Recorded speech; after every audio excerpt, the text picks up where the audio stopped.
A very good morning and welcome once again to Daybreak with me, Muriel Disa, only on Talk 100.3. We're part of the Fun Asia Network.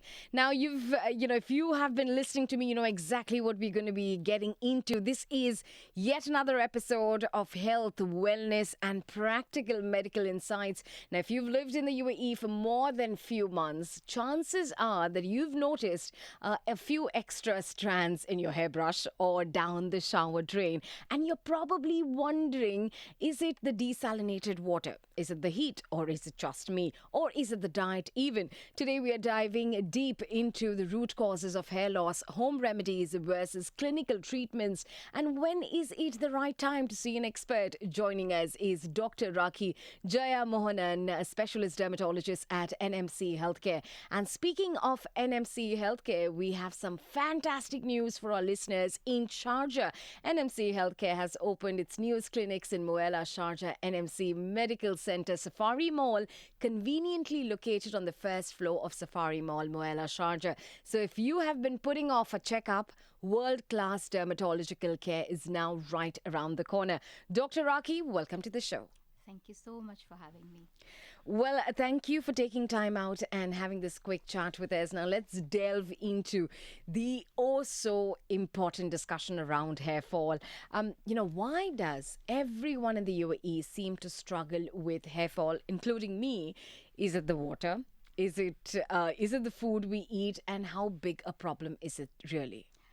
Yeah, that's a really great question. Now, first of all, let me get into the statistics, right? So, if you see, around 80% of the people in the UAE between the ages of 20 and 40, they have hair shedding. So, if you see, it's almost like every every 4 in 5, they have hair shedding, some sort of hair shedding. So, if you take women, it's around 78% they have shedding. Men are more than 50% have baldness. So, like you said, what is the cause?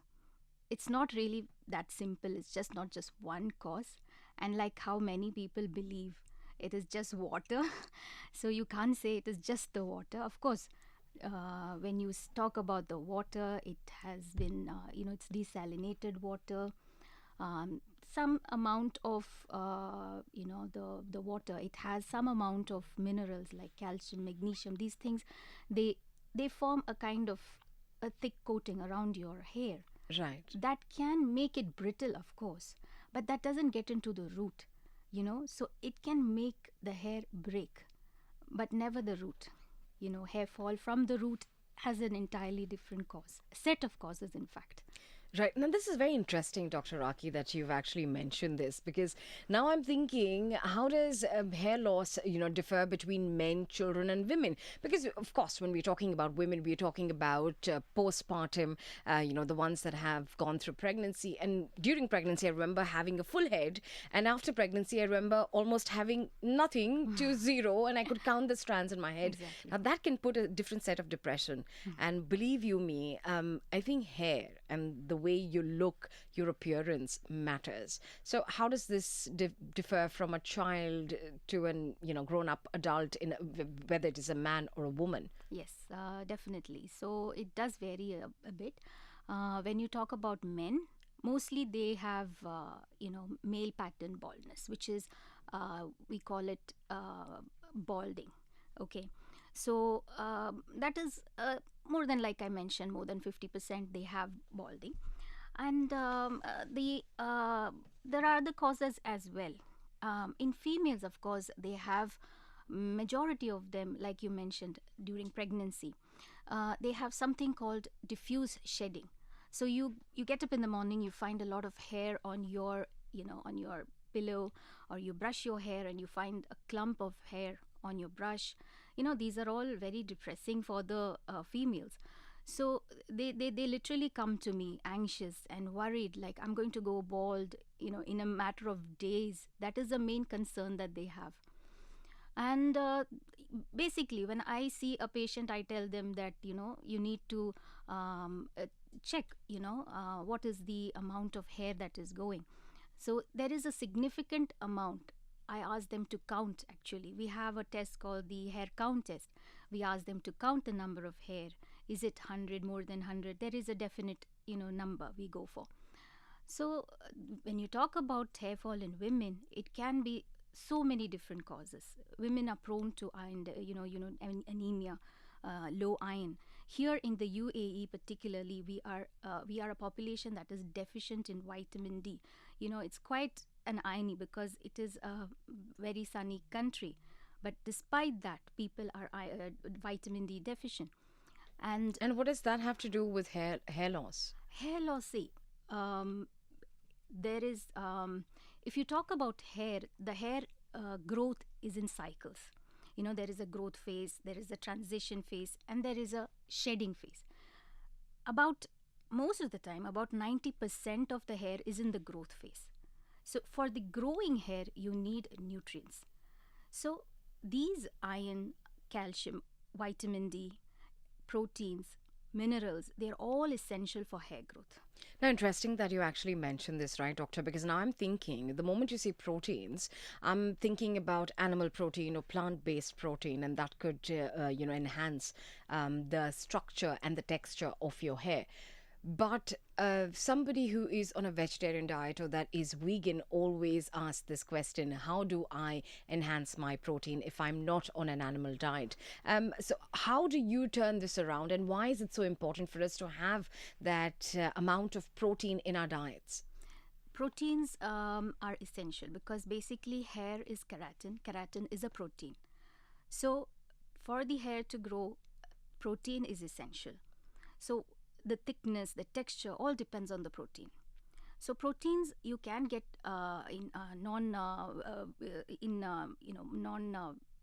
vegetarian sources, and what I mean is lentils, these chickpeas, all kinds of pulses. They are rich in protein.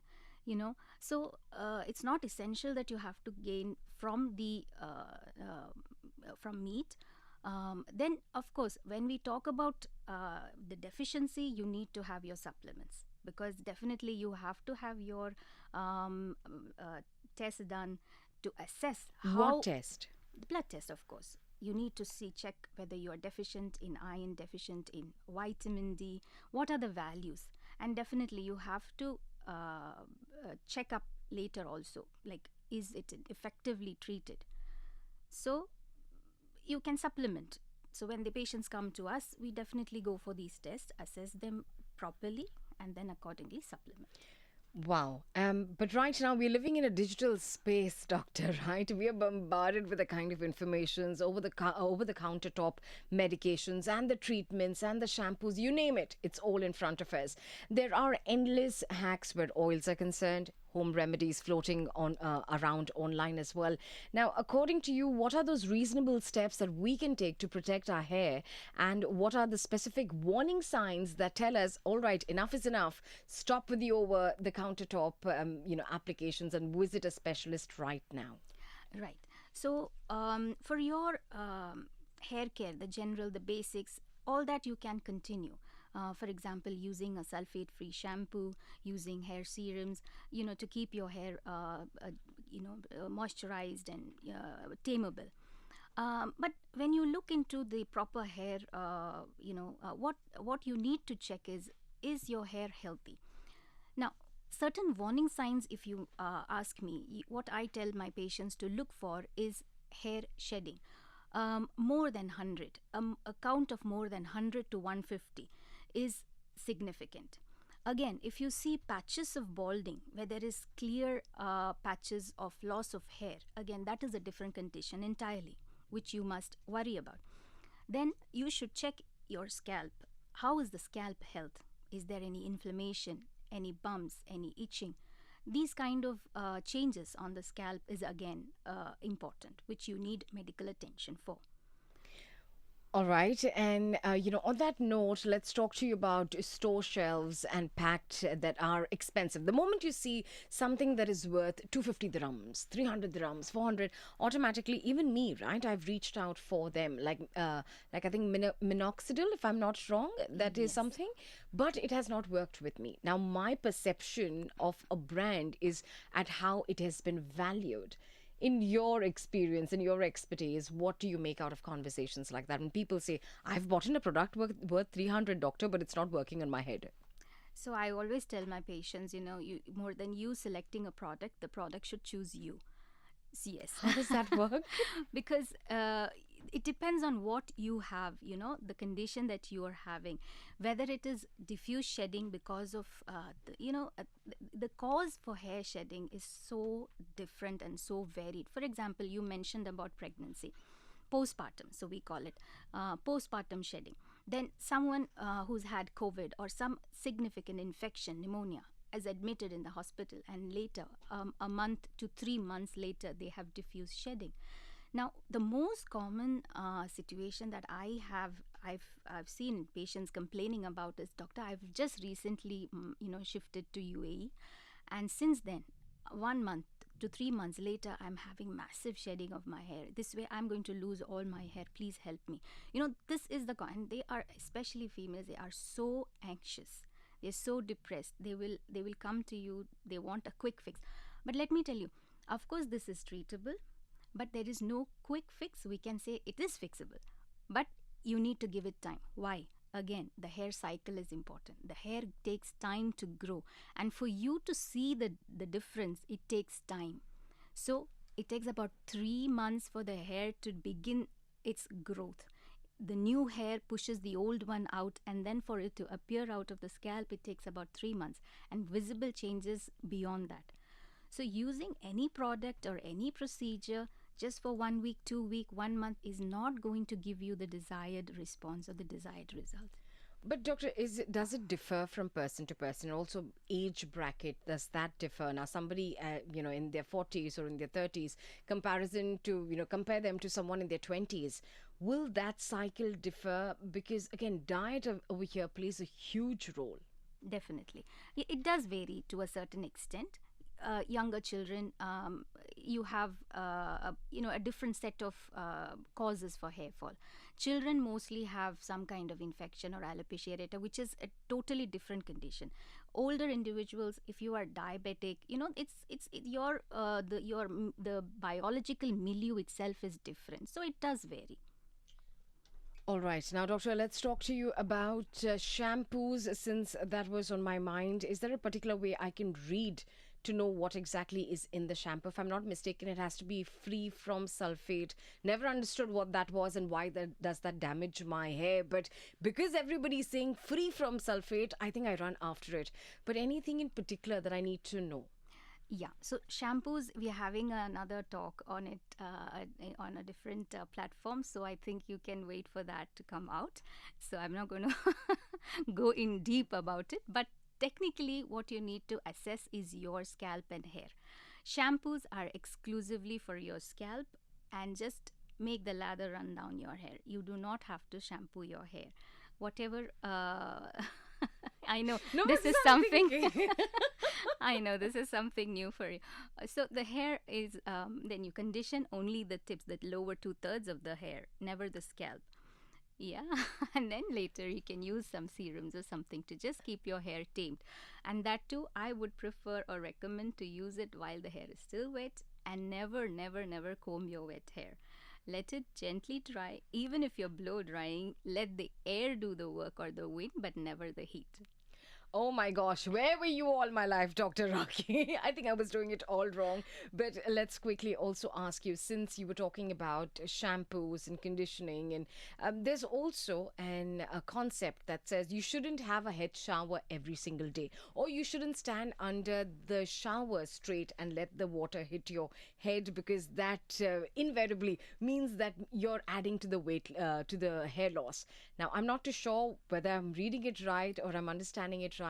Is there any truth behind the sciences when people say that? See, taking a shower, of course, it depends, because if your scalp is extremely dry, your hair is extremely dry, depending on your routine, it's okay to take a shower every alternate day, depending on how greasy and how sticky your hair becomes. And regarding the shower, I don't know if there are any studies as such, but I believe that is just a myth.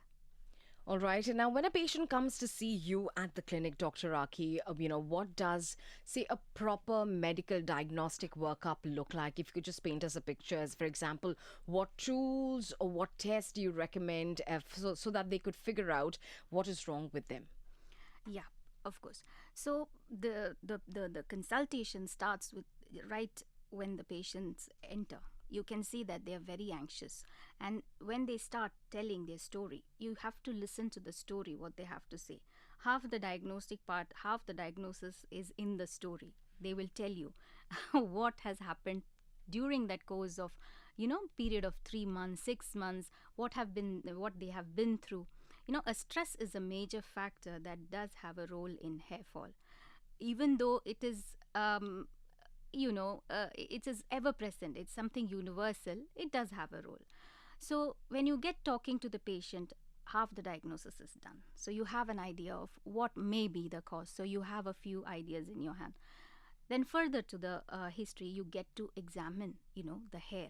You look at the texture, and you generally do a hair pull test, which is something we do in clinic.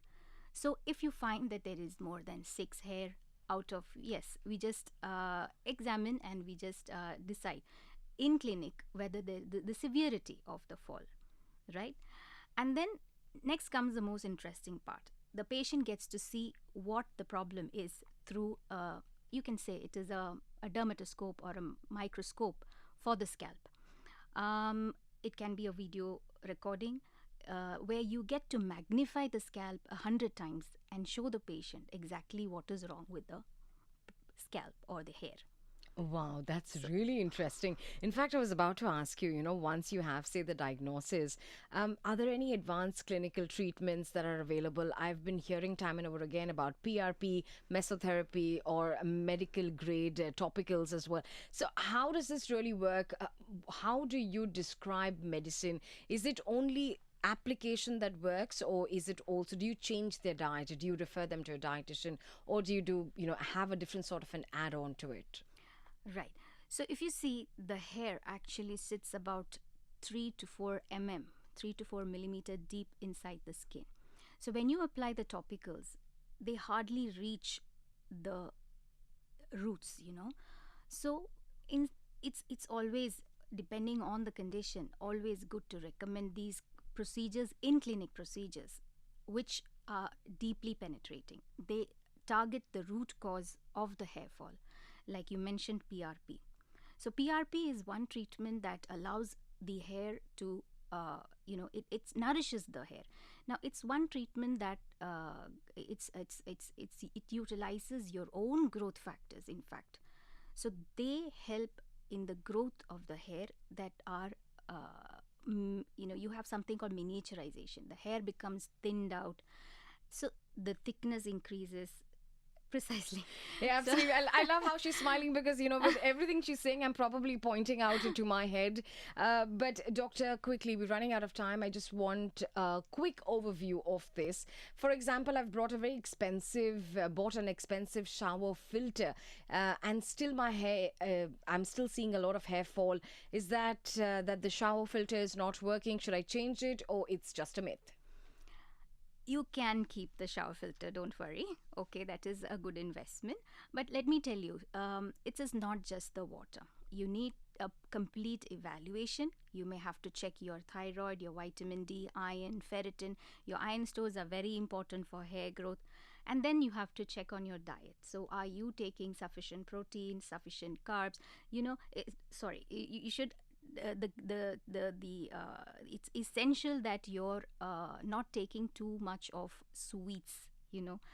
A high glycemic diet is pro-inflammatory, so that can cause a bit of uh, Yes, on that note, also, what about biotin, right? A lot of them take it immediately after the gym and the workouts, and because they want to enhance their already being. But hairlines, apparently, a lot of them have been putting this down in writing that no matter how much we have our biotins, our hairlines are still receding. Is there a particular reason? receding hairline is most likely, you're talking about men, that is a pattern baldness. So the line of management in pattern baldness is actually slightly different. So that is where the minoxidil comes in. You mentioned about minoxidil. Now, it is a time-tested product, but of course, it is after we have a clear-cut diagnosis that we go for this prescription. And of course, receding hairline is treated by multiple modalities. It is not just one product that we use, because it's something you need. It's always something more you need to keep the hair healthy. All right, then when I go to the parlor and people offer me protein, treatments for the hair, is that the same as including protein in my diet? Of course not. But still, when someone says protein hair treatment, it's going to help your hair get better and thicker and fuller.